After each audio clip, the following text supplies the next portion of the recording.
The Lord of the Nine Heavens City looked at Dittos and indifferently retracted his hand. Then, he slowly lowered his head to look at his chest. His eyes were filled with disbelief and fear. Jonathan opened his mouth and looked at the scene in front of him. Looking at the hands of Denton and then at the completely dead city Lord of the Nine Heavens City on the ground, he immediately forgot to think about it. And so Dittos had casually killed his brother-in-law, the husband of his favorite sister. The Nine Heavens City Lord was dead. Xiao Shuang's heart slowly chilled, but she was not surprised. It was as if Dittos had expected this. A cold aura enveloped the surroundings. Jonathan looked at the corpse on the ground and swallowed his own saliva. With a gurgle, he did not say anything. "Let's go." Dotens casually said something and was about to leave with a calm face. It was as if nothing had happened. Xiao Shuang nodded, then turned around and followed after him. The people in the carriage did not show themselves, nor did they make any sound. Jonathan blinked at the carriage and followed silently. He didn't need to worry about the fact that the body would be cleaned up. After walking to the front, Jin Yan stood to the side and waited with an indifferent expression. Beside him, there were two people lying on the floor, as if they were dead asleep. The two men had been dead for a long time. When Jin Yan saw Xiao Shuang and her group come out, he didn't feel surprised when he saw Dittens. He just followed them silently. The forest quieted down, and only the faint sound of wind could be heard. A moment later, a slight rustling sound echoed out. Someone came to take care of the aftermath. A group of men in black quickly cleaned up the floor and carried away the corpses. Everything was restored to its original state.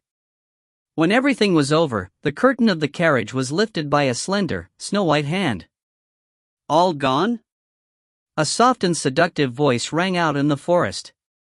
This voice was mesmerizing, making people want to peep into her beauty. "Yes, miss, they're gone." In the darkness of the night, an intangible voice answered in a low voice. He could only hear people's voices, but not see them. "Who is that red-haired youth?" There was a hint of curiosity in her gentle voice.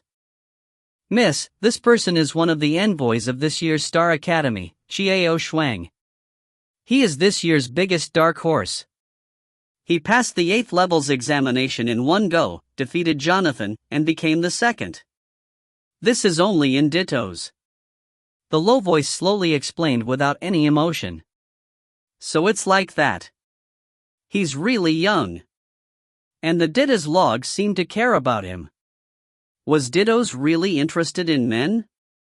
Hee, her gentle voice gave off a low chuckle, making one's entire body go limp. "Of course not." The low voice answered patiently. "I was joking. I knew, of course, that the wood had no interest in men or women. But today, I was so curious about that red-haired youth." There was an unconcealable curiosity in her gentle voice. "You'd better not, miss. As you can see, Dittos can mercilessly kill his brother-in-law." His deep voice was no longer cold and detached, it was now filled with a hint of worry. He knew exactly how powerful Dittos was. Dylan had long since discovered his existence, but he ignored him. Dittos was a dangerous man, not one they could afford to offend. "I know. I know my limits." There was a trace of anger in her gentle voice. "All right, let's go back too." This was half the favor he owed Jonathan. What a troublesome little demon. "Yes," a low voice replied. An afterimage flashed, and a masked young man appeared on the carriage, gently swinging the whip. The carriage slowly and noiselessly drove off. The white leaf forest once again returned to its former tranquility. The moonlight remained the same, but the situation was different. When they returned to the hotel, Dittens was walking in front when he suddenly turned to face Xiao Shuang and said, "Come with me." Xiao Shuang looked at Jonathan, who blinked and spread out his hands, indicating that he didn't call me, that I didn't need to go in. Xiao Shuang nodded to Jin Yan, indicating that he didn't need to worry. It would be fine as long as he waited outside. Xiao Shuang followed Didos into the room. Didos closed the door behind him and sat on the sofa first. Xiao Shuang also slowly walked over and sat down. Xiao Shuang. Suddenly, Didos spoke in a low voice. Yes, I'm here. Xiao Shuang answered softly. In this world, only you understand me. What? Didos suddenly spat out those words. When he killed the 9 Heaven City Lord, Didos knew that in this world, only Xiao Shuang knew about him. Jonathan's look of surprise was ridiculous. Only Xiao Shuang looked calm, not surprised at all. I know you, but that doesn't mean I agree with you. Yet, Xiao Shuang said this. It doesn't matter, as long as you understand. However, Didos did not care and continued, Xiao Shuang, don't disappoint me. Grow up quickly. Without you, on my way, I would have found it tasteless. Xiao Shuang was silent for a long time, silently looking at the cold but serious face of Didos. Go ahead and do what you want. But don't take too long. Don't think too much. Your mind should be more on cultivation. And, thank you for today. Xiao Shuang stood up and thanked him with a complicated expression. Don't say thank you to me, I have my own reasons for doing things. Didos said indifferently. Xiao Shuang nodded and said no more, turned around, opened the door and left. As Didos had said, she still had work to do. It was to inform Wines that he was ready to act, and to do so as soon as possible. He wanted to stabilize the situation as soon as possible and ascend to the position of mayor. Jin Yan had been quietly waiting at the entrance the entire time. When he saw Xiao Shuang come out to greet him, Jonathan had gone back to his room to sleep. After all, he didn't need to worry about the rest of the matters, and Didos wouldn't talk with him. Come, Jin Yan, look for Wines. Xiao Shuang said in a low voice. Yes, Mississippi. Jin Yan nodded. The two of them left the room quietly and headed in the direction of Wine's residence. However, someone stopped him not far from Wine's entrance. And what stopped them was a woman. A woman who was extremely beautiful, so enchanting that she could make people lose their minds. Her graceful figure was like a willow, her delicate face was like the bright moon in the sky, and her enchanting eyes were like silk. Her soft black hair gently fluttered in the wind, attracting people's hearts. He suddenly appeared in the middle of a deserted street and blocked Xiao Shuang and Jin Yan's path. Xiao Shuang, the exceedingly beautiful woman, slowly opened her mouth, her gentle voice almost making people forget to breathe as if they had forgotten to think about it. I've been waiting for you for a long time. Why have you only just arrived? If you find any errors, ads pop up, ads redirect, broken links, non-standard content, etc., please let us know. Report chapter so we can fix it as soon as possible. Chapter 292. Stunning Edge, C292. Xiao Shuang, the exceedingly beautiful woman, slowly opened her mouth, her gentle voice almost making people forget to breathe as if they had forgotten to think about it. I've been waiting for you for a long time. Why have you only just arrived? Xiao Shuang looked at the person in front of her silently, not saying a word. Jin Yan was even more speechless. Without saying anything, Xiao Shuang continued walking forwards, after which, she continued walking forwards, wanting to leave this place. Wait! Xiao Shuang.